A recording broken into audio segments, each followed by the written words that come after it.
দৰং জিলাৰ পূব প্ৰান্তত অৱস্থিত এখন সংখ্যালঘু অঞ্চল হৈছে ধুলা। মঙলদৈ চহৰৰ পৰা মাত্ৰ 5 কিলোমিটাৰ দূৰত অৱস্থিত এই ধুলা অঞ্চল। দৰং জিলাৰ এখন কৃষিপ্ৰধান অঞ্চল হৈছে ধুলা। এই অঞ্চলত অধিকাংশই সংখ্যালঘু লোকে বসবাস কৰি আহিছে। ধুলা অঞ্চলৰ লোকসকল প্ৰধানকৈ কৃষিৰ ওপৰত নিৰ্ভৰশীল। অঞ্চলটোৰ লোকসকলে বিভিন্ন ঋতুকালীন শস্য উৎপাদন কৰি আহিছে। ধানৰ লগতে আন শাক-পাচলি উৎপাদনৰ বাবে বিখ্যাত এই অঞ্চল। ধুলা অঞ্চললৈ সোমাই গ'লেই আপুনি ৰাস্তাৰ দুয়োকাষে দেখিব বিশাল পথাৰ। বৰ্তমান শাওনৰ পথাৰত বোকা পানী গছকি ধান খেতিত ব্যস্ত কৃষকসকল। অৱশ্যে খেতি কৰাৰ লগতে আন আন ব্যৱসায়তো মনোনিৱেশ কৰিছে এই অঞ্চলটোৰ একাংশ লোকে। অঞ্চলটোৰ ছাত্ৰ-ছাত্ৰীসকলেও আগবাঢ়ি গৈছে পঢ়া শুনাৰ ক্ষেত্ৰত। আজি এই অঞ্চলটোৰ বিষয়ে জানিবলৈ সোমাই যাওঁ আহক গাঁৱৰ ভিতৰলৈ। বুজ লওঁ অঞ্চলটোৰ সৰ্বাংগীন উন্নয়নৰ। নমস্কাৰ, ডিডি অসমৰ বিশেষ অনুষ্ঠান উদিত সূৰুজৰ আন এটি নতুন খণ্ডলৈ মই ভাস্কৰ জ্যোতিয়ে স্বাগতম জনাইছোঁ। আজি আমি আহিছোঁ দৰং জিলাৰ পূব মঙলদৈ উন্নয়ন খণ্ডৰ অধীনৰ এটা অঞ্চল ধুলা। এই অঞ্চলটোত কি ধৰণে উন্নয়ন হৈছে বা এই সংখ্যালঘু অঞ্চলটোত সংখ্যালঘু লোকসকল চৰকাৰী আঁচনিৰ দ্বাৰা কিদৰে লাভান্বিত হৈছে জানো আহক। এই অঞ্চলটো উন্নয়নৰ কি কাম আধৰুৱা হৈ ৰ'ল আৰু উন্নয়নৰ বাবে বৰ্তমান কি পৰিকল্পনা লৈছে আমাক জনালে পঞ্চায়তৰ সচিবগৰাকীয়ে। আমাৰ ধুলা গাঁও পঞ্চায়তখন দৰং জিলা পৰিষদৰ অন্তৰ্গত পূব মঙলদৈ উন্নয়ন খণ্ডৰ গাঁও পঞ্চায়ত।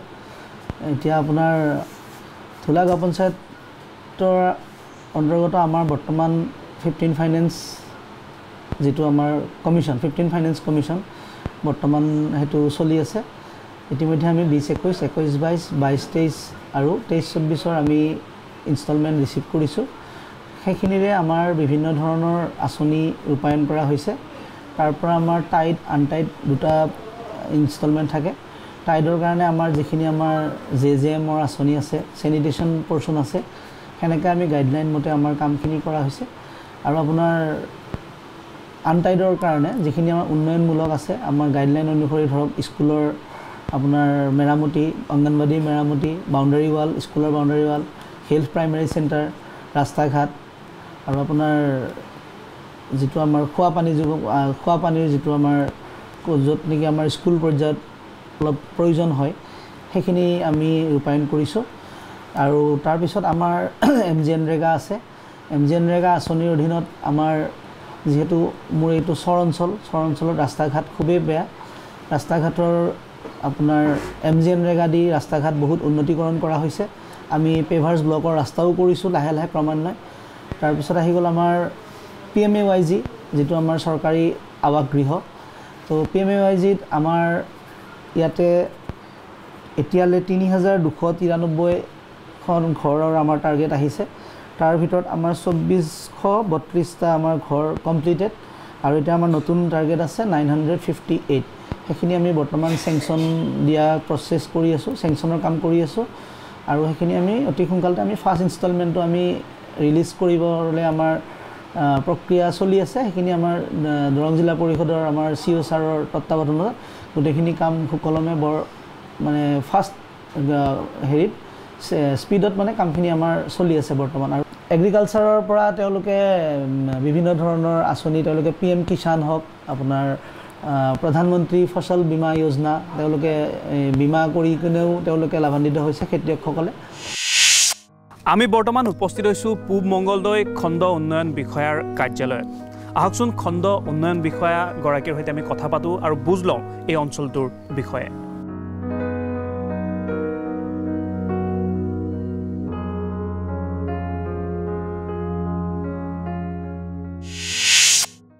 আগতে আমাৰ ইয়াতে 11টা GP আছিলে পূব মঙলদৈ উন্নয়ন খণ্ডত।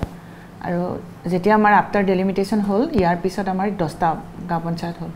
ইয়াততো আমাৰ প্ৰথমতে ক'বলৈ গ'লে আমাৰ যিটো প্ৰধানমন্ত্ৰী আৱাস যোজনা এই গৃহ চলি আছে আমাৰ ইয়াত সৰ্বমুঠ মানে আমি যিটো দিলোঁ আমাৰ PMAYG 16,861জন আমাৰ বেনিফিচিয়াৰী আছিল তাৰ ভিতৰত আমাৰ 14,675টা ঘৰ এতিয়ালৈকে কমপ্লিটেড হৈছে আৰু 1,965টা ঘৰ এতিয়াও অনগয়িং হৈ আছে যিখিনি আমাৰ মানে কাম চলি আছে তাৰ উপৰিও আমাৰ প্ৰতিটো পঞ্চায়তে MG এনৰেগাৰ অধীনত বিভিন্ন ধৰণৰ আঁচনি চলি আছে বিশেষকৈ যিবিলাক ৰাস্তা ঘাট বেয়া সেইবিলাকত আমি বহুত পেভাৰ ব্লকৰ ৰাস্তা কৰি দিয়া গৈছে তাৰ পাছত যিবিলাক খেতি পথাৰ আছে তাৰ মাজেৰে এগ্ৰিবান কৰা গৈছে তেনেকৈ কেনেল বিভিন্ন ধৰণৰ আঁচনি তেনেকৈ কৰা গৈছে আৰু যিবিলাক আমাৰ চৰ এৰিয়া আছে বিশেষকৈ সেইবিলাকত আমাৰ ৰেচ প্লেটফৰ্ম বনোৱা গৈছে যেতিয়া বানপানী হয় বানপানীৰ সময়ত মানে মানুহবোৰ যেতিয়া মানে বানপানী হৈ যায় তেতিয়া থাকিবলৈ ঠাই নাথাকে আৰু সেই সময়খিনিতে যেতিয়া আমি সেই চৰ যিবিলাক বনাই দিছিলোঁ ওখ ওখ ঠাই ঢিপ তাত মানে গৈ মানুহ গৰু গোটেই বাসতি কৰিছিলে ইয়াতেতো ধান খেতি কৰে তাৰপিছত ৰবি শস্য কৰে ইয়াত বিশেষকৈ যিবিলাক শাক পাচলি আছে শাক পাচলি ইয়াত মানে যেটো আমাৰ খাৰুপেটীয়া সাইডত সবে কয় আৰু ইয়াৰ শাক পাচলি অসমৰ সবলৈ মানে প্ৰতিটো অঞ্চললৈ যায় গতিকে তেওঁলোকে বিশেষ ধৰণৰ শাক পাচলি বা খেতি কৰি ভাল উপাৰ্জন কৰে মানুহবিলাক আমাৰ আগতে তিনটা জিপি মানে আপোনাৰ চৰ এৰিয়া আছিল তেওঁলোকৰ মানে কমিউনিকেশ্যনটোৱে খুব বেয়া যেতিয়া বানপানী হয় তেতিয়াহে তেওঁলোকৰ কমিউনিকেশ্যনটো ভাল হয় মানে পানীৰে অহা যোৱা কৰে নাও তেনেকুৱা ধৰণৰ ব্যৱহাৰ কৰে আৰু আছে ৰাস্তা ঘাট পদূলি এনেকুৱা বহুত সমস্যা আছে নাই নকওঁ এতিয়া যি পঞ্চায়ত আমাৰ হৈছে পঞ্চায়ত নিৰ্বাচনৰ পিছত তেওঁলোকে প্ৰথম মিটিংখন কৰি শপত গ্ৰহণ কৰিছে এতিয়াও কাৰ্যভাৰ লোৱা নাই গতিকে এতিয়া আপোনাৰ বেলেগ বেলেগ ধৰণৰ আৰু আঁচনি পৰিকল্পনা আছে যাতে আকৌ গাঁও পঞ্চায়তবোৰ বেছি ভালকৈ উন্নতি কৰিব পাৰে যিবিলাক লেপছ ৰৈ গৈছে সেইবিলাক যাতে আমি পুৰাব পাৰোঁ তাৰ কাৰণে আঁচনিবোৰ লোৱা যাব আৰু এতিয়া 15 ফাইনেন্স চলি আছে আমাৰ তেনেকৈ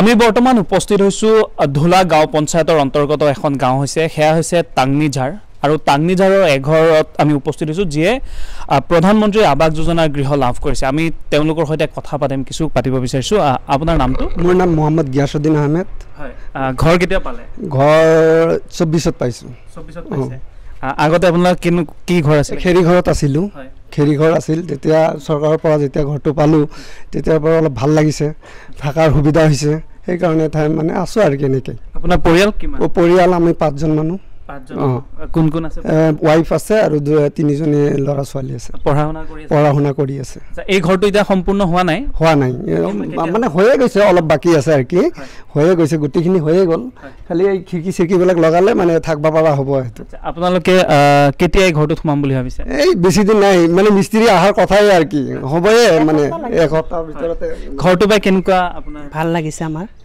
কিমান বছৰ এটা ধৰক এনেকুৱা ঘৰৰ কাৰণে বিচাৰি আছিলে ঘৰ পোৱা নাছিল বহুত দিন বিচাৰি আছিলোঁ মানে লাহে লাহে চৰকাৰৰ ফালৰ পৰা যেতিয়া পালোঁ ভালে পাইছোঁ আমি কি ক'ব আচলতে চৰকাৰ ভালে আৰু যদি কিবা সুবিধা পাবৰ কাৰণে আমি বিচাৰোঁ বা কিবা ধৰণ অৰুণোদয় হওক হয়তো বা আৰু কিবা মোৰ ল'ৰা ছোৱালী পঢ়ি আছে ইহঁত ভৱিষ্যত ভাল কামনা কৰে পঢ়াৰ কাৰণে আমিও চেষ্টা কৰি আছোঁ আৰু চৰকাৰৰ আৰু বেলেগ আঁচনি কিবা পাইছেনে নাই পোৱা ঘৰটোৱে পাইছে ঘৰটো পোৱাৰ পিছত নিশ্চয় আপোনালোকৰ এটা বিশ্বাস হৈছে যে চৰকাৰৰ যি আনসমূহ আঁচনি সেইখিনি আপোনালোকে লাহে লাহে লাভ কৰিব হয় লাভ কৰিব কি ক'ব বিচাৰিব শেষত সেই চৰকাৰে দিলে আমি পামেই এইটোৱে আশা কি ক'ব বিচাৰিব এই ঘৰটো চৰকাৰক মানে এইটোৱে মানে এটা শুভেচ্ছাই দিব লাগিব যিহেতু ঘৰটো আমি পালোঁ চৰকাৰৰ ফালৰ পৰা যিহেতু ঘৰটো পাইছোঁ চৰকাৰে আমাক সহায় কৰিছে গৰীব দুখীয়াক সহায় কৰিছে আমি BPLৰ মানুহ আছিলোঁ সেইকাৰণে পাইছোঁ আৰু কি তোমাৰ নামটো গুলছানাৰা আহমেদ তুমি কি পঢ়ি আছা 9ত হয় যেতিয়া ঘৰটো হৈ যাব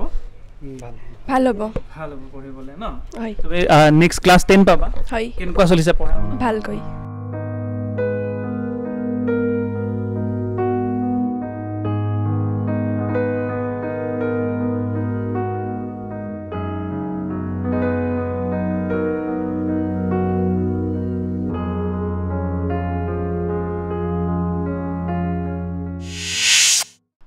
টাংনিঝাৰ অঞ্চলৰে আমি আন এটি ঘৰত উপস্থিত হৈছোঁ আৰু তেওঁলোকেও লাভ কৰিছে প্ৰধানমন্ত্ৰী আৱাস যোজনাৰ যি গৃহ সেয়া গৃহ লাভ কৰিছে। মই আপোনাৰ ওচৰলৈ আহিছোঁ। আপোনাৰ নামটো?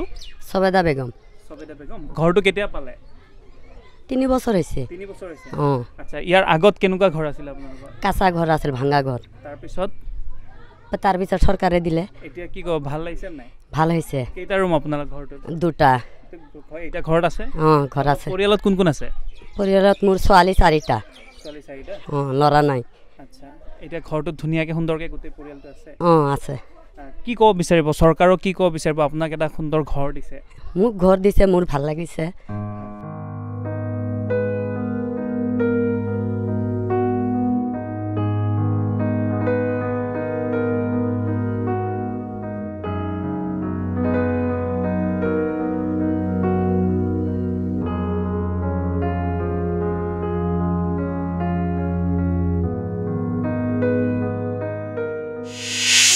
ধুলা পঞ্চায়তৰ এটা ৰাস্তা আমি দেখুৱাব লৈছোঁ। এইটো MG এনৰেগাৰ আণ্ডাৰত হৈছে। 2024-25 বৰ্ষত এইটো চেংচন হৈছে আৰু এই পথটোৰ নামত আহিছে 8,69,075 টকা আৰু বৰ্তমান কাম চলি আছে। মাটি পেলোৱা হৈছে এই পথটো, ইতিমধ্যে আপোনালোকে দেখিছে।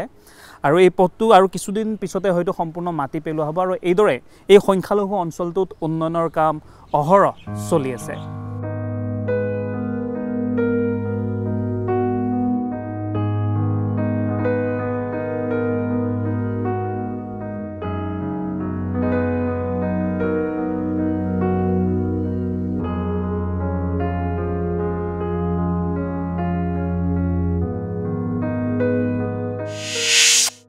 ধুলা গাঁও পঞ্চায়তৰ আমি আন এটি উন্নয়নমূলক যি আঁচনি, সেই আঁচনিৰ অধীনত উন্নয়নমূলক কাম চলি আছে। আমি তাকে পৰিদৰ্শন কৰিবলৈ আহিছোঁ। দুগৰাকী ব্যক্তি আছে, আমি কিছু কথা পাতিম তেওঁলোকৰ সৈতে। ইয়াত এটা ৰাস্তাৰ কাম চলি আছে, এইটো কিমান দূৰ আগবাঢ়িছে? এইটো ৰানিং হৈ আছে আৰু কাম চলি আছে। কেনে কি কৰা হ'ব? ৰাস্তাটো কি পেলোৱা হ'ব? ইয়াতে চেণ্ট গ্ৰেভেলৰ কাম আছিলে। এইটো ৰাস্তা এই মেইন ৰোডৰ পৰা আগধৰি এই শ্মশানলৈকে কামটো ধৰা হৈছে। দূৰত্বৰ ৰাস্তা এইটো? এইটো 900 মিটাৰ আছে। কিমান টকা এইটো চেংচন হৈছে? তো এক মিনিট মই দেখুৱাই আছোঁ। এইটো অকণমান আঁতৰি দিব। 9,24,000 নহয়, এইটো টোটেল যিটো এমাউণ্ট আহিছে 9,39,972 টকা এইটো চেংচন হৈ আহিছে আৰু এইটো 2023-24 বৰ্ষৰে। এইটো কামখিনি সমাপ্ত হ'বলৈ আৰু কিমান দিন লাগিব? অলৰেডি মানে সমাপ্ত হৈছে এইটোৰ, কিন্তু বিল 2টা এটা বাকী আছে। হয়, মই আপোনাৰ ওচৰলৈ আহিছোঁ। আগতে এই পথটো কেনেকুৱা আছিলে?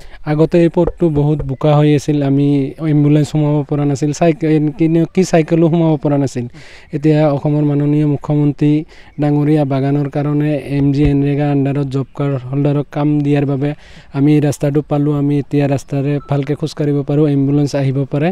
আমি এই টাংনি চাহ বাগিচাৰ পৰা মাননীয় মুখ্যমন্ত্ৰী ডাঙৰীয়াক শুভেচ্ছা জনাইছোঁ আৰু আগলৈকে ইমানখিনি কাম হ'ব বুলি আমি আশা কৰিছোঁ। এই অঞ্চলটোত মানে ধৰক সেই তালৈকে যলৈকে ৰাস্তাটো হৈছে তাত কিমানমান মানুহ ইয়াতে বসবাস কৰি আছে? তাতে মোটামুটি ধৰক 300 ঘৰ মানুহ বসবাস কৰি আছে আৰু লগতে শ্মশান এটা আছে। আমাৰ সদায় এইটো টাংনি চাহ বাগিচাৰ এখন ডাঙৰ শ্মশান, তাতে সদায় অহা যোৱা হয়। প্ৰায় লাগা হৈ আছিল ৰাস্তাটো, সেইকাৰণে ৰাস্তাটো হোৱাৰ বাবে আমি বহুত ভাল পাইছোঁ।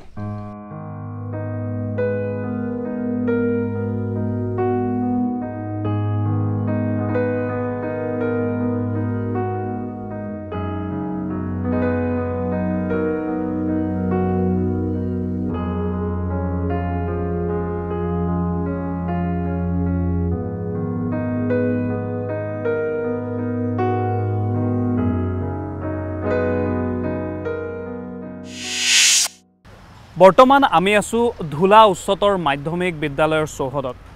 এই বিদ্যালয়খনত প্ৰায় 90%তকৈও অধিক সংখ্যালঘু ছাত্ৰ ছাত্ৰীয়ে অধ্যয়ন কৰি আছে আৰু এই বিদ্যালয়খনত ধুলা গাঁও পঞ্চায়তৰ অধীনত বিভিন্ন উন্নয়নমূলক কাৰ্যও চলি আছে। আহকচোন কি উন্নয়নমূলক কাম কৰিছে এবাৰ চাই লওঁ।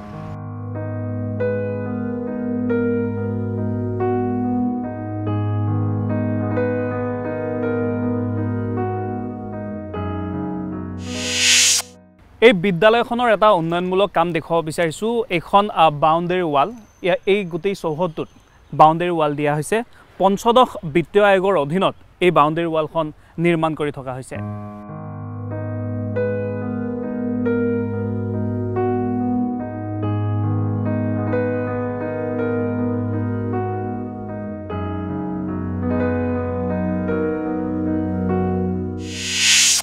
বৰ্তমান মই আছোঁ ধুলা গাঁও পঞ্চায়তৰ পূৰ্বৰ যিগৰাকী সভানেত্ৰীগৰাকীৰ সৈতে আছোঁ আমি কিছু কথা পাতিম তেওঁৰ সৈতে আপোনাৰ নামটো বাইদেউ মিছ সৰবা খাতুন আপুনি এইবাৰো নিৰ্বাচিত হৈছে হয় ৰাইজে যথেষ্ট ভাল পায় মানে আপোনাৰ হয় তেওঁ ইয়াৰ পূৰ্বেও সভানেত্ৰী আছিলে আৰু নতুনকৈ যেহেতু গঠন কৰা হৈছে শপত লৈছে কিন্তু কাৰ্যভাৰ এতিয়াও তেওঁ গ্ৰহণ কৰা নাই আৰু হয়তো 2 দিনতে কাৰ্যভাৰ গ্ৰহণ কৰিব তাৰপিছত বিভিন্ন কাম কৰিব কিন্তু আগতে কি কাম কৰিছিলে আমি সেইখিনি কথা পাতিম আপুনি যেহেতু আগতে আপোনাৰ বহুকেইটা কাৰ্যকাল আছিলে আপুনি বহুদিন কাম কৰিলে কি কাম হৈছিলে এই গাঁওকেইখনত অকণমান আমাক জনাওক ৰাস্তা ঘাটৰ কাম হৈছে পিএমএজি ঘৰ পাইছে চৰকাৰী কাম এইবিলাক হৈছে আৰু বহুত কিবা কিবি হৈছে হয় মানে কিমানখিনি মানুহে পাইছে বুলি আপুনি ভাবে 90% মানুহে পাইছে আৰু ইতিমধ্যে পাইছে 90% মানে আৰু 10% মানুহে পাব আছে হয় কিমানখন গাঁও আছে ইয়াতে 10খন গাঁও আছে 10খন গাঁৱৰ মোটামুটি মানুহে পাইছে আৰু যেহেতু আপুনি এইবাৰ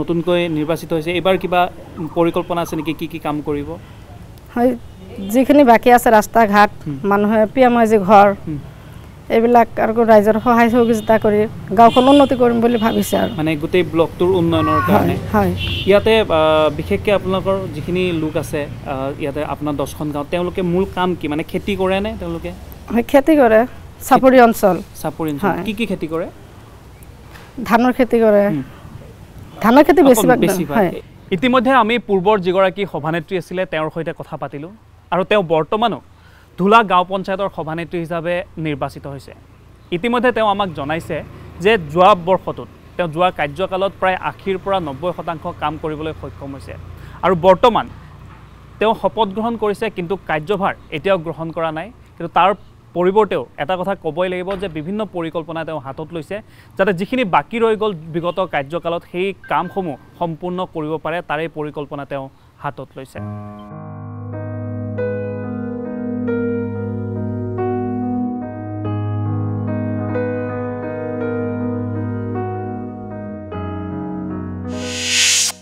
বৰ্তমান আমি আহিছোঁ আন এখন পঞ্চায়তলৈ এই পঞ্চায়তখন হৈছে উন্দালাজাৰ গাঁও পঞ্চায়ত আৰু ইয়াত এটা আছে গাখীৰ শীতলীকৰণ কেন্দ্ৰ যিটো কেন্দ্ৰৰ জৰিয়তে ইয়াত থকা একাংশ লোক যথেষ্ট লাভান্বিত হৈছে এই কেন্দ্ৰটোত কি ধৰণে কাম হয় কি ধৰণে তেওঁলোক লাভান্বিত হৈছে আমি সবিশেষ কথা পাতিম কিন্তু তাৰ পূৰ্বে দেখুৱাব বিচাৰিছোঁ কেন্দ্ৰটোৰ ভিতৰত এইটো এটা যন্ত্ৰ যাৰ জৰিয়তে ইয়াতে ওচৰ দৰং জিলাৰ বিভিন্ন ঠাইৰ পৰা যি গাখীৰ আহে এই কেন্দ্ৰটোলৈকে সেই কেন্দ্ৰটোত গাখীৰত কিমান পানী আছে বা ফেটছ আছে নে নাই বা গাখীৰখিনি কিমান বিশুদ্ধ এই মেচিনটোৰ জৰিয়তে তেওঁলোকে জোখমাখ কৰিহে তেওঁলোকে গাখীৰখিনি ৰাখে আৰু ইয়াৰ পিছত ক'ত গাখীৰখিনি দি পঠিয়াই দিয়ে বা তেওঁলোকে গাখীৰ উৎপাদন কৰি কি ধৰণে লাভান্বিত হৈছে আমি ইয়াৰে যিগৰাকী পৰিচালিকা আছে মই তেওঁৰ সৈতে কিছু কথা পাতিব বিচাৰিছোঁ আপুনি অকণমান আগুৱাই আহিব এইটো গাখীৰ শীতলীকৰণ কেন্দ্ৰ কেতিয়া স্থাপন কৰা হৈছিল গাখীৰ শীতলীকৰণ কেন্দ্ৰটো 2022 চনৰ 14 জুনত হয় ইয়াতে কিমান গাঁৱৰ গোটেই মানুহে দিব আহে নে গাখীৰ যিকেইজন মানে হেৰি গো পালক আছে গো পালকখিনি বেছিভাগেই মানে ইয়াতে গাখীৰখিনি দি আছে আৰু ক'ৰ পৰা গাখীৰ আহে গাখীৰ দৰং জিলাৰ তাৰমানে বহুকেইখন দুগ্ধ ছ'চাইটি আছে সেইকেইখন ৰেজিষ্ট্ৰেশ্যন ছ'চাইটি সেই দুগ্ধ ছ'চাইটিবিলাকৰ পৰা প্ৰায় 29খন ছ'চাইটিয়ে আমাৰ ইয়াত গাখীৰ দি আছে আপোনালোকে কিয় ভাবিলে এনেকৈ এটা শীতলীকৰণ কেন্দ্ৰ ইয়াতে প্ৰয়োজন আছে বুলি আপোনালোকৰ এটা গোট আছে হয় হয় আমাৰ গোট আছে আমাৰ সেই গোটটোৰ জৰিয়তে আমি চিন্তা কৰিছোঁ যে আমি সদায় এনেকৈ সমাজত মানে আমাৰ অস্তিত্ব এটা মহিলাখিনি ৰাখিবৰ কাৰণে কিবা এটা কৰিলে হয়তো আমি নিজেও লাভান্বিত হ'ম লগতে আমাৰ ফাৰ্মাৰখিনিও লাভান্বিত হ'ব সেই উদ্দেশ্যে আমাৰ প্ৰথমে পুৰবী ডেইৰীৰ আমি এজন ডক্টৰৰ লগত আলোচনা কৰিছিলোঁ সেই পশুসখী যে আমাৰ জীৱিকা সখী পশুসখী তেওঁলোকো আমাক সহায় কৰিছিলে তেওঁলোকৰ লগত লৈ কেনে আমি এজন ডক্টৰক লৈ আমি এই অঞ্চলটো তেওঁ ছাৰ্ভে কৰিছিলে ছাৰ্ভে কৰি বহুত মানে আমাৰ ফাৰ্মাৰখিনি গাখীৰ উৎপাদন কৰে কিন্তু বিক্ৰীৰ জাগা নাই কেতিয়াবা গাখীৰ তাৰমানে তেওঁলোকে পেলাই দিবলগীয়া হয় সেই উদ্দেশ্যে আমি ভাবিলোঁ যে আমাৰ ইমান ডাঙৰ এটা মহিলা সমিতিৰ এইটো গুডাউন আছিলে বহু দিনৰ পৰা পৰি আছিলে তাৰপিছত আমি চিন্তা চৰ্চা কৰি যে এই জাগাখিনি বহুত বেষ্ট হ'ব আমাৰ মধ্যস্থলত হ'ব সেই বুলি ভাবি ইয়াতে আমি যোগাযোগ স্থাপন কৰিলোঁ আমাৰ মানে সেনেকুৱা কেপিটেল নাছিলে তাৰপিছত আমি ঋণ লৈ প্ৰডিউচাৰৰ জৰিয়তে আত্মসহায়ক গোটৰ জৰিয়তে আমি ঋণ গ্ৰহণ কৰিছোঁ ঋণ গ্ৰহণ কৰি তেওঁলোকৰ লগত যোগাযোগ কৰি আমাৰ যিখিনি সা সুবিধা কৰি ল'ব লাগে আৰু সেইখিনি সা সুবিধা আমি সেই তাৰমানে মূলধনেৰে ঠিক ঠাক কৰি লৈ কেনে তাৰমানে বহুত দ আছিলে জাগাখিনি ঠিক ঠাক কৰি লৈ কেনে আমি 2022 চনৰ জুন মাহৰ 14 তাৰিখৰ পৰা এই কুলিং চেণ্টাৰটো আমি আৰম্ভ কৰিছোঁ। ইয়াত কিমান দৈনিক কিমান গাখীৰ আহে? আমাৰ ইয়াতে দৈনিক এতিয়া পাৰ ডে 3000 3500 হৈ আছে। তাৰমানে ছিজনত আমাৰ কেতিয়াবা অলপমান কমি যায় আকৌ কেতিয়াবা বাঢ়ি যায়। যোৱা বছৰ কিন্তু আমাৰ ইয়াতে প্ৰায় 6500 ক্ৰছ কৰিছিলে, কিন্তু এইবাৰ অকণমান কমি আছে 3500, কোনোবা দিনা 4000 এনেকৈ মানে গড়ে 3500 হৈ আছে বৰ্তমান। আপোনালোকৰ যিটো গোটে এই কামটো কৰিছে সেই গোটটোত কিমানগৰাকী সদস্য আছে? আমাৰ যিটো গোট আছে তাৰমানে সেই গোটটোত আমাৰ আগতে প্ৰায় 300 মহিলা আছিলে, তাৰপিছত 300ৰ পৰা তাৰমানে কিছুমান আঁতৰি গ'ল বা হেৰি হ'ল, সেনেকুৱা আমাৰ উৎপাদন কৰা মানুহখিনিকহে আমাৰ বেছি দৰকাৰ বা এক্টিভ মহিলাখিনিৰ আমাৰ দৰকাৰ, সেয়েহে আমাৰ এতিয়া প্ৰায় 200 মান আছে নেকি? ওচৰত আছে আমাৰ বাইদেউ এজনী আছে, প্ৰাক্তন সভানেত্ৰী আছে। আপোনালোকে ইয়াতে কাম কৰি আছে? হয়। কেনেকুৱা লাগিছে কাম কৰি? কাম কৰি ভাল লাগিছে। লাভান্বিত হৈছে নে নাই? আমি লাভান্বিত হৈছোঁ, মানে হ'ম বুলিও কোৱা নাযায়, তথাপিতো আমি এতিয়া এটা আশা ৰাখিছোঁ যে আমি স্বাৱলম্বী হ'ম। এগৰাকী যুৱতী আছে, তুমি ইয়াতে গোটত জড়িত আছা? হয়। কেতিয়াৰ পৰা ইয়াতে তুমি কাম কৰি আছা? 2 বছৰ হ'ল। গাখীৰ ধৰা তোমালোকৰ গাঁওখনৰ পৰা কিমানমান গাখীৰ উৎপাদন হয় বা নিজে কৰা নে এইটো কাম কৰাৰ উপৰিও?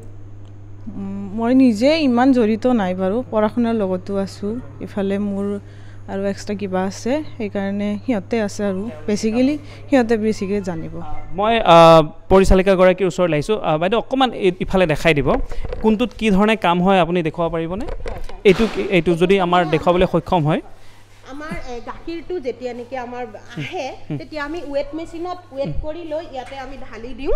ইয়াৰ পৰা আমাৰ তাৰমানে এইটোৰ জৰিয়তে, এই মেচিনটোৰ জৰিয়তে তাৰমানে এই গাখীৰটো এনেকৈ ডাইৰেক্ট সোমাই যায়। বাইদেউ আপুনি অকণমান হাতত দিব, আমি যদি এইটো দেখুৱাব পাৰোঁ পিছৰটো। এইটো সোমাই যায়, ইয়াতে যেতিয়া সোমাই যায় তাৰমানে আমাৰ গাখীৰখিনি যেতিয়া আমাৰ নানান জাগাৰ পৰা আহে, তাৰমানে বহুতখিনি আমাৰ উচ্চতাত আহে, প্ৰায় 30-32 ডিগ্ৰী এতিয়া বৰ্তমান আহে। তাৰপিছত আমি এই গাখীৰটো এইটোৰ জৰিয়তে আমি 4 ডিগ্ৰীলৈ আনিব লাগে। আমাৰ ডিগ্ৰী জোখা মেচিন আছে, 4 ডিগ্ৰীলৈ যেতিয়া আহিব তেতিয়া আমি মেচিনটো অফ কৰি থওঁ। আৰু এইটোৰ জৰিয়তে আমাৰ এইটো চলাৰ ছিষ্টেম, তাৰমানে আমি দেখুৱাবলৈ আৰু সুবিধা হ'ব। আমি দেখুৱাইছোঁ, প্ৰতিটো বস্তু দেখুৱাই গৈছোঁ। ইয়াত আচলতে কেনেধৰণে কাম হয় বা এই গাখীৰখিনি বাহিৰৰ পৰা আহিলে কেনেধৰণে তেওঁলোকে ব্যৱস্থা কৰে। এইটো কি হয়? এইটো হয় চলাৰত, তাৰমানে আমাৰ এই চলাৰত ইয়াতে প্ৰায় আমাৰ গাখীৰখিনি মানে 7 ডিগ্ৰীলৈ আহে। 7 ডিগ্ৰীলৈ আমাৰ চলাৰ দি এইটোৰ জৰিয়তে যিখিনি উঠি যায় এইখিনি গাখীৰ আমাৰ 7 ডিগ্ৰীত আহে। আৰু যেতিয়া আমাৰ লাইন নাথাকে তেতিয়া আমাৰ চলাৰ পেনেলৰ জৰিয়তে এইটো তাৰমানে আমি ব্যৱহাৰ বেছি কৰোঁ। আৰু যেতিয়া লাইন থাকে আৰু গাখীৰ যেতিয়া বেছি আহে তেতিয়া আমি দুটা ইউজ কৰোঁ। হয় হয়, এইদৰে আচলতে এটা খুব সুন্দৰ প্ৰকল্প তেওঁলোকে হাতত লৈছে। মহিলাসকলৰ সবলীকৰণৰ বাবে তেওঁলোকৰ এটা গোট আছে, সেই গোটটোত যথেষ্ট প্ৰায় 200তকৈও অধিক মহিলা জড়িত হৈ আছে। তেওঁলোকে এটা সুন্দৰ প্ৰকল্প কৰিছে। এই প্ৰকল্পটো হৈছে গাখীৰ শীতলীকৰণ কেন্দ্ৰ, য'ত দৰং জিলাৰ পৰা বিভিন্ন যি উৎপাদক আছে, গাখীৰ গৰু পালক আছে, তেওঁলোকে গাখীৰ উৎপাদন কৰে। সেই গাখীৰসমূহ কেতিয়াবা বিভিন্ন সময়ত বজাৰ লাভ নকৰে বা তেওঁলোকে বিক্ৰী কৰিব নোৱাৰে, যাৰ বাবদ তেওঁলোকৰ সেই গাখীৰখিনি অপব্যয় হয়। কিন্তু এতিয়া এই প্ৰকল্পটোত তেওঁলোকে গাখীৰখিনি লৈ সেই জমা দিব পাৰে আৰু তেওঁলোকৰ যিখিনি প্ৰাপ্য বা সেই গাখীৰৰ বিনিময়ত যিখিনি পাবলগীয়া ধন তেওঁলোকে লাভ কৰে। আৰু এই গাখীৰখিনি পুৰবী ডায়েৰীয়ে বৰ্তমান লৈ গৈ আছে। প্ৰায় দৈনিক 6-7 হাজাৰ লিটাৰ গাখীৰ ইয়াৰ পৰা তেওঁলোকে শীতলীকৰণ কেন্দ্ৰৰ পৰা দিবলৈ সক্ষম হৈছে।